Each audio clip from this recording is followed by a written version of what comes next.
Assalamualaikum warahmatullahi wabarakatuh. Kami dari kelompok 4 akan mempresentasikan hasil diskusi dari kelompok kami. Perkenalkan, saya Neneng Trianggi sebagai moderator sekaligus pemateri 1, Eva Hafifah sebagai pemateri 2, Mulyati sebagai pemateri 3.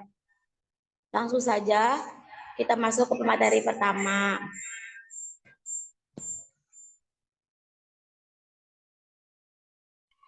Definisi PID. PID adalah sebuah infeksi yang akan menyerang organ reproduksi wanita seperti halnya serviks, rahim, dan juga ovarium. Infeksi ini juga terkenal dengan sebutan radang panggul. Biasanya hal ini terjadi karena adanya infeksi bakteri pada penularan hubungan seksual. Wanita yang paling banyak mengalami radang panggul tersebut adalah mereka yang berada pada rentang usia 20 sampai 25 tahun yang masih aktif berhubungan seksual dengan pasangannya. Gejala awal terjadinya infeksi ini yakni munculnya rasa nyeri pada panggul atau perut bagian bawah. Nyeri tersebut cenderung parah dan akan sangat mengganggu aktivitas wanita.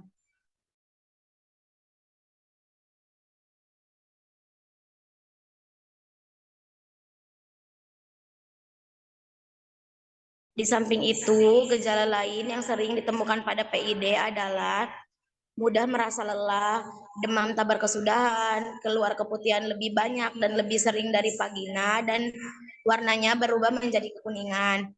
Frekuensi menstruasi lebih lama dan lebih deras, nyeri saat buang air kecil, nyeri saat berhubungan seksual. Penyebabnya adanya infeksi bakteri dari vagina dan juga mulut rahim ke organ reproduksi lain yang lebih dalam seperti halnya uterus dan tuba fallopi. Adapun jenis bakteri yang sering mengalami infeksi tersebut yakni Neisseria gonorrhoeae dan juga Chlamydia trachomatis. Di samping itu, radang panggul ini juga dapat disebabkan oleh patogen-patogen lain yang ganas dan sangat berbahaya.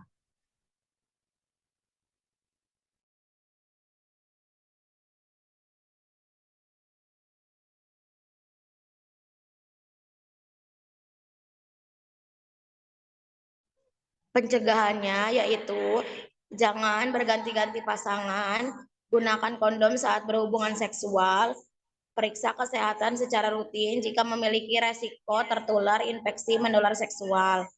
Konsultasikan pilihan dan rencana penggunaan alat kontrasepsi dengan dokter. Bersihkan area kemaluan dari depan ke belakang dan jangan sebaliknya. Beberapa tes untuk mengetahui PID adalah ultrasonografi atau USG untuk mengetahui kelainan pada organ, tes urin untuk mendeteksi infeksi pada saluran kemih, tes darah untuk mendeteksi infeksi yang terjadi di tubuh, biopsi rahim untuk mendeteksi keberadaan sel-sel abnormal pada sampel jaringan dinding rahim, laparoskopi untuk melihat kondisi organ reproduksi bagian dalam.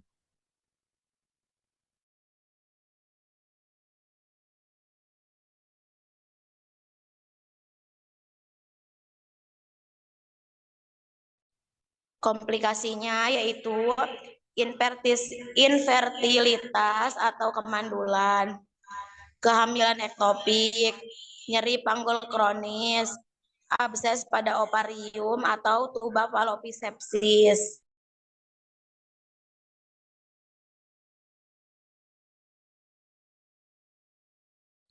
Pengobatannya yaitu jika disebabkan oleh infeksi bakteri, dokter akan meresepkan antibiotik.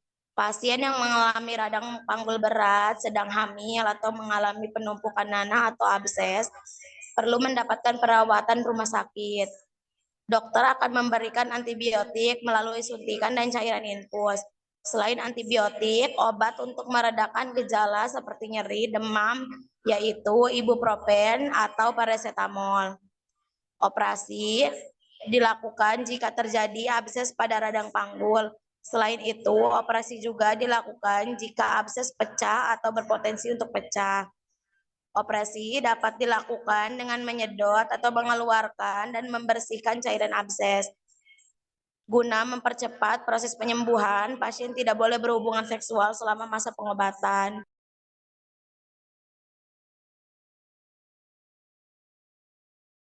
Definisi KTD atau kehamilan tidak diinginkan merupakan kehamilan saat di mana salah satu atau kedua belah pihak dari pasangan tidak menginginkan terjadinya kehamilan sama sekali, atau kehamilan yang sebenarnya diinginkan tapi tidak pada saat itu. KTD sebenarnya dapat pula terjadi pada pasangan yang telah menikah karena pasangan tersebut belum merencanakan kehamilan, namun kasus KTD atau kehamilan yang tidak diinginkan yang kini menjadi sorotan publik dan menjadi perhatian, yaitu kasus KTD yang terjadi pada remaja.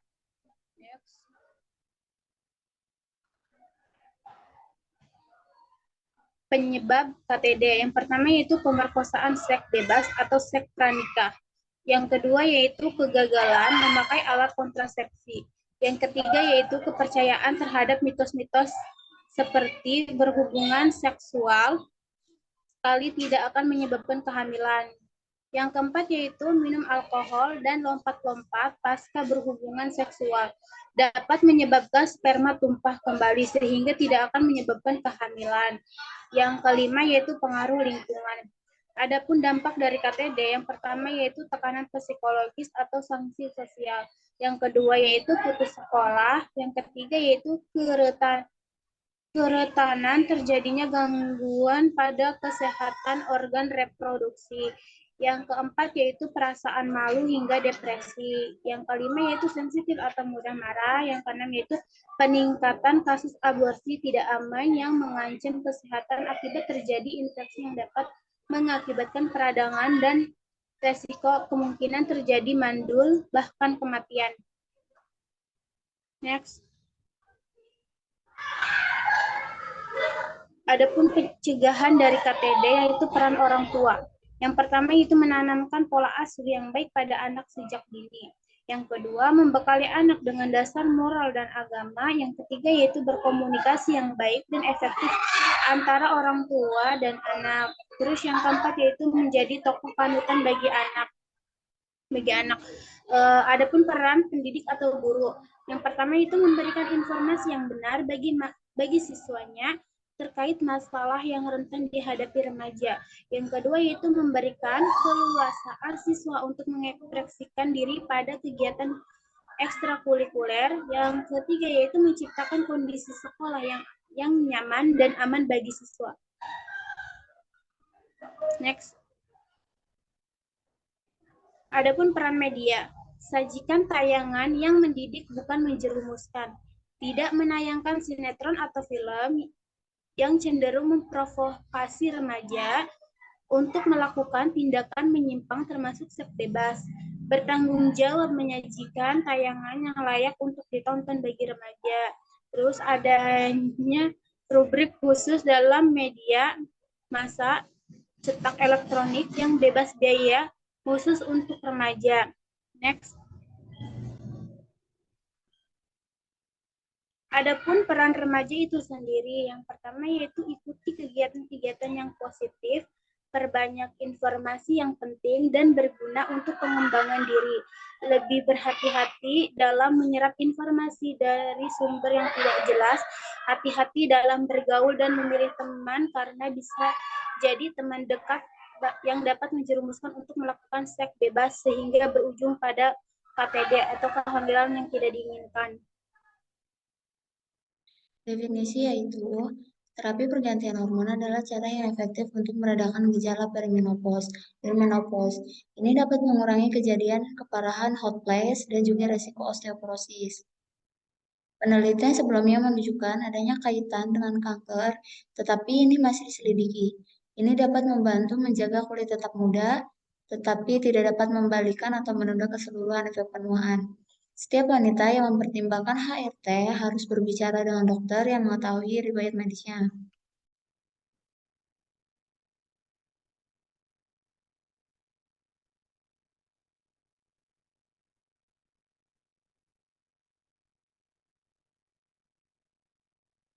Selanjutnya yaitu tujuan.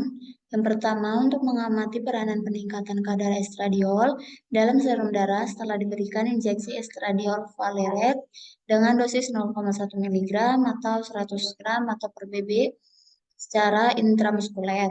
Yang kedua yaitu untuk menghitung jumlah kapiler yang dapat diimplikasikan sebagai marker angiogenesis.